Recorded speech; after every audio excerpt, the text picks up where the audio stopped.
What's going on, guys? This is the Red Rogue, and I hope you're all doing well today. As a lot of you probably know, I'm one of the regular writers for Wowhead guides on potentially the most poorly received and maligned topics in all of Shadowlands, probably in all of WoW, Torghast. Yep, I'm pretty much a masochist and spend a lot of time in the Tower of the Damned, testing things and writing down notes and tips that I think might be helpful to people so they can avoid the depths of insanity that I've reached. When you get to the point of doing Torghast runs of the Racing Wheel, you know that a line has been crossed. With patch 9.2, a new game mode was added to Torghast, the Jailer's Gauntlet. Basically, it's a boss rush type of deal with waves of ads and stuff, and you get tons of powers, which is kinda fun. It has some pretty typical rewards for completing the first 4 layers. A battle pet, a Maw-themed Hearthstone toy, the Gauntlet Runner title, and one of the new Maw-rat mounts, the Colossal Ebon-Claw Maw-rat. All these layers also give Soul Ash, Soul Cinders, and the new Cosmic Flux currency, but those are only one time per layer, unfortunately. Once you've completed layer 4, you'd think you'd be done with the madness, right? Wrong. There are actually 4 more layers past layer 4, but you can't see them until you've completed layer 4. Typical Blizzard logic, you see. Now, layers 5 through 8 reward you even more legendary crafting currencies, but there doesn't seem to be any meaningful reason to go through the pain of doing them. Until you look at the new ultra meta achievement, Tower Ranger, which rewards you potentially the coolest title in all of Shadowlands, Tower Ranger. To earn this title, you'll need to complete quite a few Torghast related nuisances, and one of them is clearing layer 8 of the Jailer's Gauntlet. Now, some classes have it pretty easy and have already gotten layer 8 done. Hunters, Restoration Shamans, and Mistweaver Monks apparently all have some really awesome anima powers to survive the insanity that is layer 8 of the Gauntlet. I've yet to hear of any rogues who have done it, so I figured I'd go do it myself and be the first one to share my misery with the rest of you, and give you some pointers and recommendations if you really want to try the Jailer's Gauntlet out this early in patch 9.2. First recommendation, don't do it if you value your sanity. Okay, video's over. Be sure to like, comment, and subscribe, gamers. Okay, obviously that's not the real ending of the video, but I really don't recommend people try this unless you really want a challenge. Personally, once tier sets and double legendaries are out, I think this will be a lot easier, hence why I wanted to get it done in the first couple days to really see how hard it could be. Okay, real recommendation number 1. Be a Kyrian Outlaw Rogue because it's the best combination of Spec and Covenant to do this challenge. I'm sure some people can manage it as other specs, but I really believe this is the best chance you have of doing it. Kyrian Outlaw Rogues have some really good anima powers to get, and it all feeds into itself really well. Like it or not, the Pirate spec is fueled by cooldown reduction, which is why this build is really good with the Gauntlet. Next, use the Resounding Clarity Legendary. This is the Kyrian Rogue specific legendary power that makes 4 of your combo points turn into anima charge combo points whenever you use Echoing Reprimand. This is extremely important to this build. Even if you only have a low-level version of this legendary lying around, it really doesn't matter, just use it. Mine was only 210 because I didn't care to upgrade it since we're getting the Unity belt in like a couple weeks, so I just needed the effect and it worked perfectly fine. I also recommend wearing some of your Domination Shards from patch 9.1 if you happen to have any on your rogue. Anything that gives increased damage is good since all shards work in Torghast.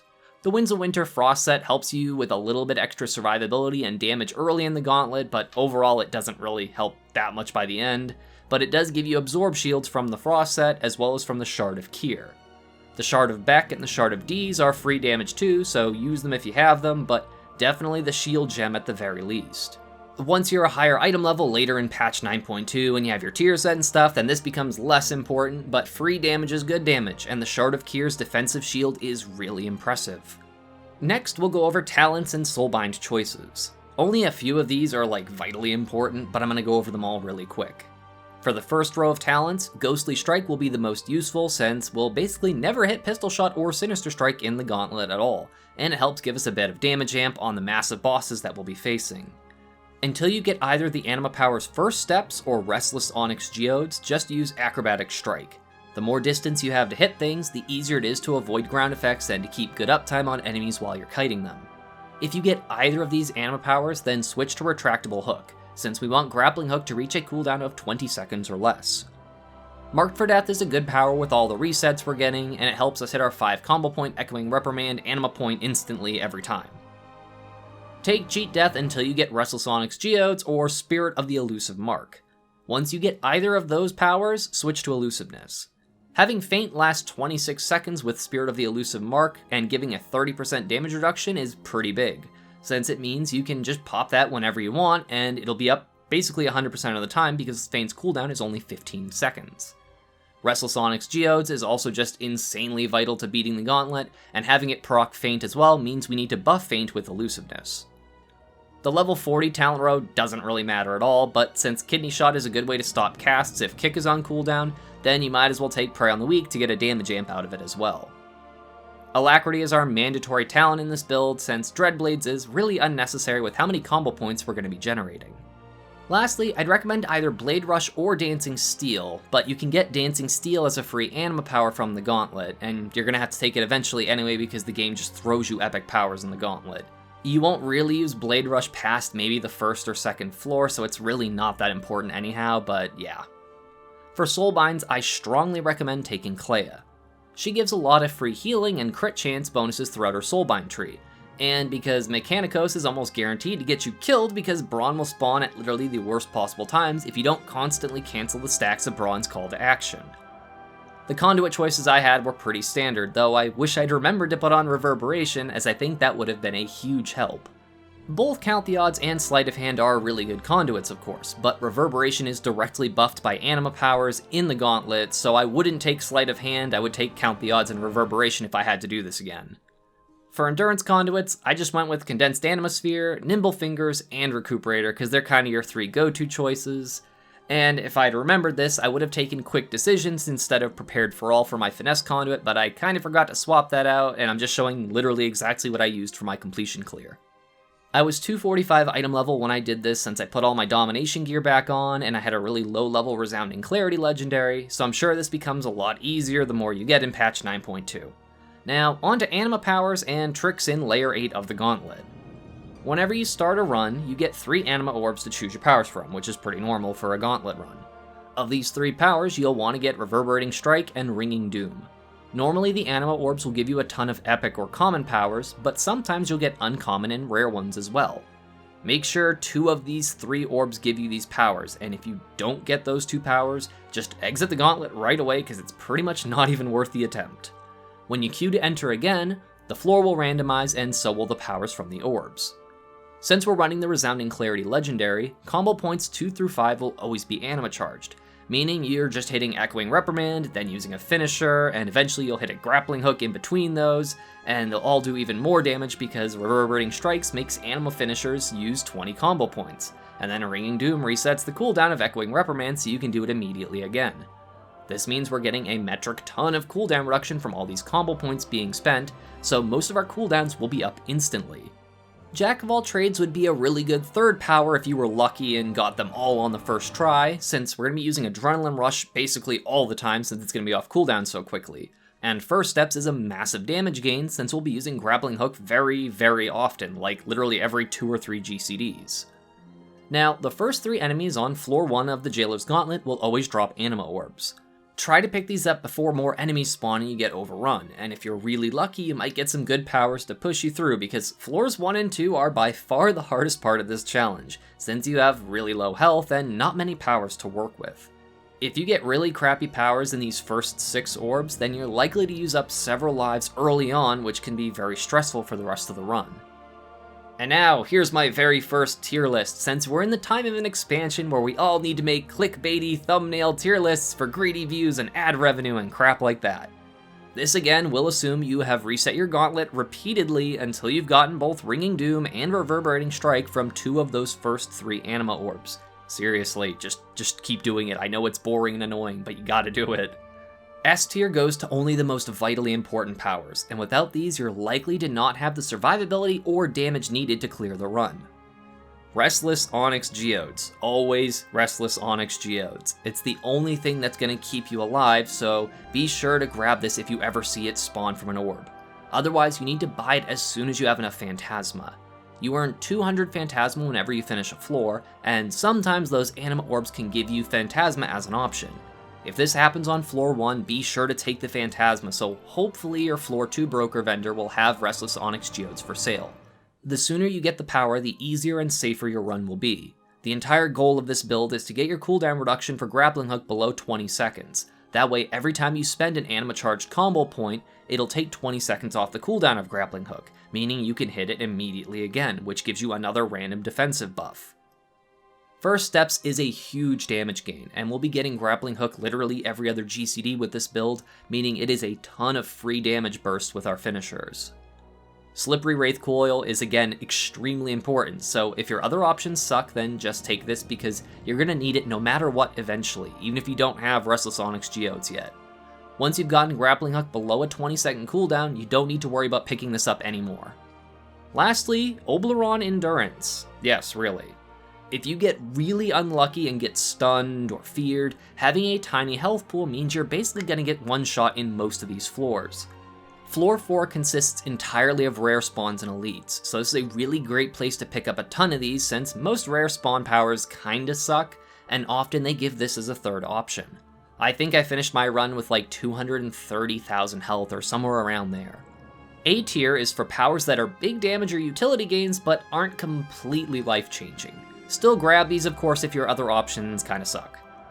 Surefoot Grease is really good. It gives a modest movement speed gain, but it also makes movement impairments no longer affect you.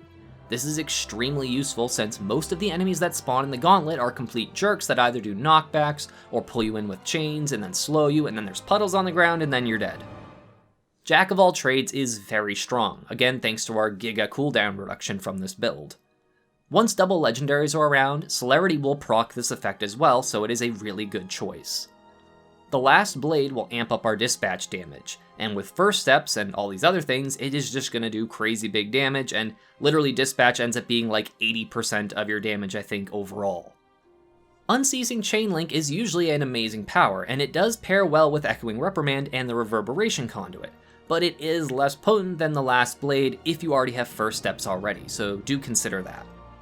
B tier powers are useful if you don't have any of the really important powers, especially the defensive ones, but if you do, then you don't really need to pick these up. They are still kinda handy and do add a little bit of quality of life though. Spirit of the Elusive Mark is a new power, and massively increases the duration of Feint.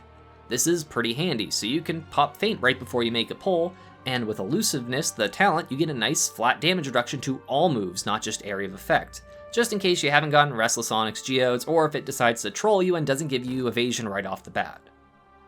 Another new power, Evasive Foot Wraps, gives you just evasion whenever you cast Sprint. This can also be really good if you don't happen to have Restless Onyx Geodes yet, because you'll be able to get Sprint off cooldown like every 3 or 4 GCDs with how much cooldown reduction your 2 Kyrian powers are going to give you. Parliament Stone is also pretty decent. Summoning your Steward gives you a nice 50% movement speed buff, and you get a flat 25% dodge chance increase. This is pretty strong and can come in handy if you've gotten unlucky with other powers for defensives. Not quite as good as Evasive Foot Wraps, but it's a fine power if you've been really unlucky and your other options just suck a lot. There are plenty of other good powers in Torghast, but these are the ones I really wanted to recommend and point out for you to keep in the back of your brain.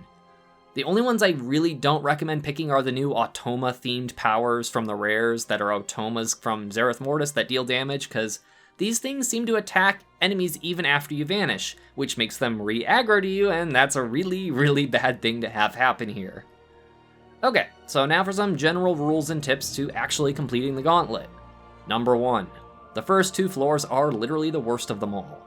If you can get past these without wasting too many lives, then you have a very good chance of completing the run. Number 2. Never keep your back to the edge of a platform. Quite a few enemies do knockbacks, and Blizzard, in their infinite wisdom, decided that you can't grappling hook back onto a platform that you get knocked off of in the Gauntlet, meaning you just have to watch a life get wasted due to bad programming if you get hit by a knockback move, which is just super great. You also don't want enemies trying to follow you off the platform in some areas if you do get blown off, because they can get stuck and will evasion bug permanently, meaning your run is completely scuffed, which only happened to me twice and was super great, and I totally don't have PTSD over evasion bugs now. Number 3. Use Vanish often and be patient. The enemies here spawn in really big waves, and usually include lots of fears, chain effects, knockbacks, and other super annoying things.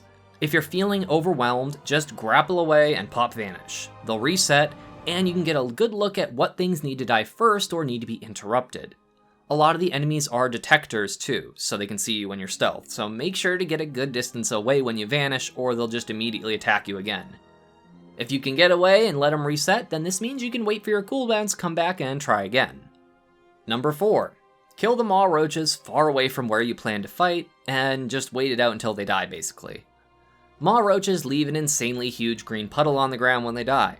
It starts off small and spreads a ton and can cover like a whole frickin' room if you're not careful. It does go away after a while, but make sure you kill it in one corner of the room that you're in, and then move away to the opposite side and vanish if needed. These things suck a lot, and they spawn pretty regularly in Layer 8, so be careful. Number 5. Try to prioritize killing elites before bosses. This is usually easier to do because the elites will have a lot less health than all the bosses that spawn, meaning you can stay stealthed, pop your defenses and cooldowns, jump in and kill a few before vanishing and doing it again. This will help you keep track of mechanics and interrupts more easily. Marking specific enemies is also a good idea if there are a number of priority targets. Again, don't get greedy because once your defensives run out, you're likely to get slapped if you don't have any of your good powers yet. Number 6 is kind of the same idea as number 5. Kill the bosses that will give you the most trouble first. Bosses usually spawn 3 or 4 at a time in Layer 8 depending on the floor. This means if you get bosses that do annoying stun or fear effects, then you'll want those dead as quickly as you can so you don't get blindsided by bad debuffs and then killed. Vanishing after each boss is your safest bet, or if you just had a bad pull, then drop combat and try again in a couple minutes. You only have a few chances at it, so you can't really risk it by being greedy and then getting yourself killed on floor 7 because you thought you could kill 2 bosses in one window instead of just leaving it at 1. I've honestly let bosses reset with like 5% health because I knew I couldn't stay in combat a second longer. Number 7 isn't really a tip, but it somehow works sometimes, and it's good to know about. If you only have bosses left on a floor, sometimes when you vanish, you might notice that all your cooldowns and everything resets. I don't know why it happens, but it only seemed to be the case when all that was left on a floor were bosses. This is super handy because it means you can use your drums or pre-pots more frequently if you want to, and you don't have to sit around and wait for 2 minutes per pull to try again. Number 8 is more of a reminder. Your blinds and saps don't last nearly as long on bosses as you think they should. They only last like 7 or 8 seconds, I think. So you can still use them to help spread things out or to even out the bosses a bit so you can just kind of tunnel one, but don't be surprised when that guy comes chasing after you at literally 7 seconds later, instead of a minute later like you would think it would be. There are probably a bunch of other small pointers and advice that I could mention, but honestly I can't remember all of it at once. If for some reason I think of any or remember any others, then I'll leave it in a pinned comment on this video. Also, if you have any questions, then feel free to ask about this stuff. I spent quite a bit of time working on this guide because I knew how much of a pain this will probably be for a lot of people trying it out as a rogue. I'm sure by now some other rogues have gotten this done since I took a day or two to make this video, but hopefully it's useful to some of you folks out there. As always, my appreciation and gratitude to all of my viewers and especially my patrons, who all help make these Shiba Shenanigans possible. Thank you all so much for watching. This is the Red Rogue, and I'll see you guys around.